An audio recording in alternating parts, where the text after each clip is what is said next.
All right. We'd like to welcome Michael Thorbjornsen to the interview room here at the Travelers Championship. Michael, you're making your professional debut, first as a PGA Tour member after finishing #1 in the PGA Tour University Ranking. You're a New Englander, making your third start here at TPC River Highlands. What does it mean to you for this place to be where you're making your first professional start? It means a lot. This is definitely my home, I'd say, on the PGA Tour. Obviously made my first PGA Tour start here 2 years ago as an amateur. Love this place. It's close to home. Love the golf course. The Travelers, they do an amazing job of hosting the players, the caddies, incredible hospitality, and yeah, I couldn't ask for a better start. And speaking of home, do you have any friends or family making the trip to come support you this week? Yeah, I got my dad out here, who's obviously my coach. So, I mean, he kind of comes to all the tournaments. But I think my mom's coming out, a couple friends from high school, and that kind of live in the area. So I'm sure I'll see them around here and there.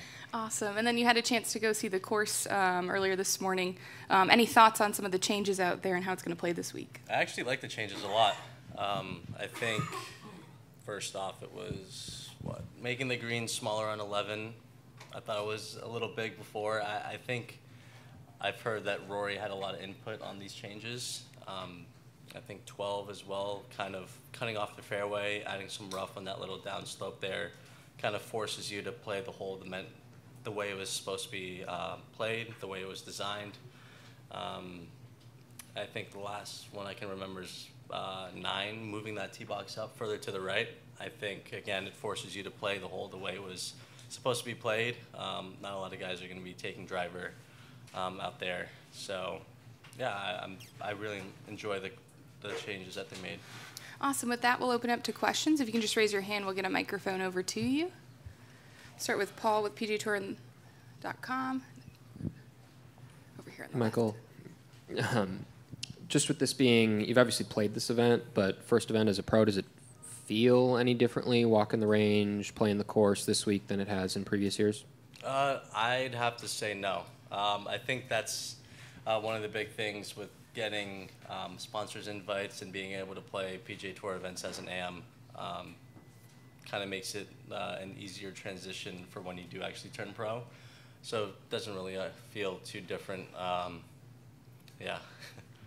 Have you talked to any of recent college grads, Ludwig, Adrian, guys that maybe you've competed against that have come up through PGA Tour U just about what to expect?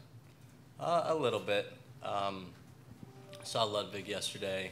We were talking a little bit, just seeing how things were going on his end. I'll talk about the U.S. Open a little bit, but we text back and forth here and there too. So I know it's not too hard of a transition, just because I think I did 3-4 weeks in a row at the beginning of last summer. So I kind of get a general gist of what it's like out there. But obviously there's a lot of stuff to manage. But I'm going to do my best that I possibly can, and I mean, this is just the start, so hopefully I keep getting better at managing everything. We'll go to Jock next, right here on the end. Hey, Michael. This is your first professional tournament, and I just want to know how you're personally feeling, like with all of like the media attention, and even like being in this room and all of this. Like, what's going through your mind as this process has started as a professional? Definitely a little overwhelming at times, I guess. I mean, there's a lot of people in here, but no, it's. I mean, growing up as a kid, you always want to be playing at that top stage, playing on the PGA Tour. You just don't really see much of this. And again, the past couple of years, I've been exposed to more and more of this, so it's not too much of a shock to the system. So I guess I'm getting used to it. So it's okay. I really don't mind it at all. Time for a few more. Thanks. Go to Jim McCabe in the front row.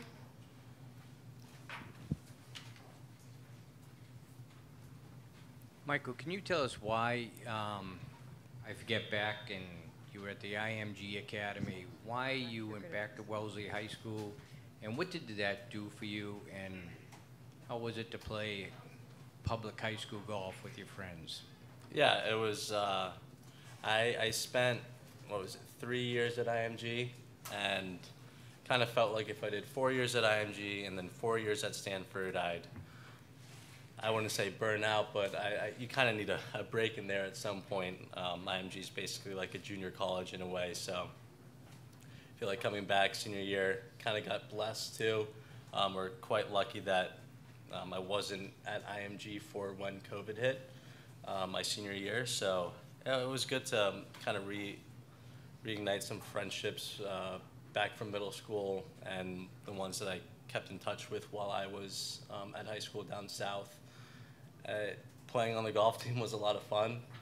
Didn't know golf could be that much fun at times, even though if you don't play too well. But yeah, again, really enjoyed it being up north and kind of just having somewhat of a down year. Work on my game a little bit here and there, but also kind of relax and prepare for the next 4 years at college. We'll head back over to Paul on the left. Just with the success that Ludwig had last year, kind of set a high standard for how players could come in right from college and do this. As you're kind of starting, with a lot of the season already done, how are you kind of approaching this year and into next year and what you want to accomplish and your goals? Yeah, I'm just trying to play the best golf I possibly can, kind of check off all the boxes, those progress goals, like process goals each and every week. Just whether I can manage myself really well, whether it's attitude, manage my body the best I can, see if I can manage the course as well. I'm not really too concerned on results, especially this summer and the summers to come. I know I'm a good golfer. I know when I play good golf, I can have some good results. So we're just focused on the process right now, and I know eventually it'll all pay off. We'll go back here to Matt. Mike, I just wanted to ask you, I remember talking to you a couple years back, being here in contention. I just want to know, in your eyes, what are the biggest areas of growth? What are the biggest changes you've gone through in the time since? Yeah, I remember talking, kind of answering a similar question to that last year after my junior year. Felt like I did really well managing my body. Obviously, not so much because I fractured my spine a couple months later. But I feel like being injured gave me a kind of a new perspective on kind of where I am in my life when it comes to golf and off the golf course as well. I was definitely more appreciative of being at Stanford, being surrounded by some of the smartest minds in the world, being able to play golf and eventually turn pro and that being my job. So yeah, I guess I'm more appreciative, and I feel like I've matured a lot more than I have even the past years. So I'm sure, again, this is just the start, so it should all get even better. Well, and right over here, second row on the right. Over here. So kids that are coming this weekend, high schoolers from New England, they don't have many examples of New England-based golfers, professionals, Keegan and now you. And I'm sure there's going to be a lot of kids here this weekend that are kind of taking that in. Have you thought about that, that you're kind of somewhat of an example now for New England kids that are, trying to be where you are now? And if you have thought about that, I guess what goes through your mind? I haven't really thought about that too much. I remember growing up, well, I guess to answer your point, yeah, obviously I know Keegan's from Massachusetts, and I would see him winning the Bridgestone, winning the PGA Championship close to a decade ago. But obviously, I think it was Tiger, Rory, those were my favorite players. But come to think of it now, some kids growing up here in the Northeast and in Massachusetts, them looking up to me, that's kind of a dream come true.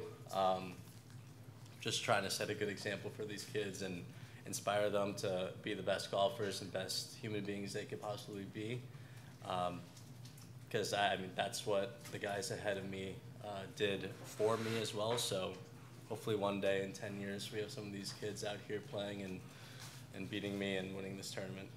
And would you have any message for them or any helpful advice maybe? Yeah, just because you're from the Northeast and it snows for more than half of the year, it's no excuse. Just keep working hard, guys. Awesome. Thank you, Michael, for the time. Good luck this week.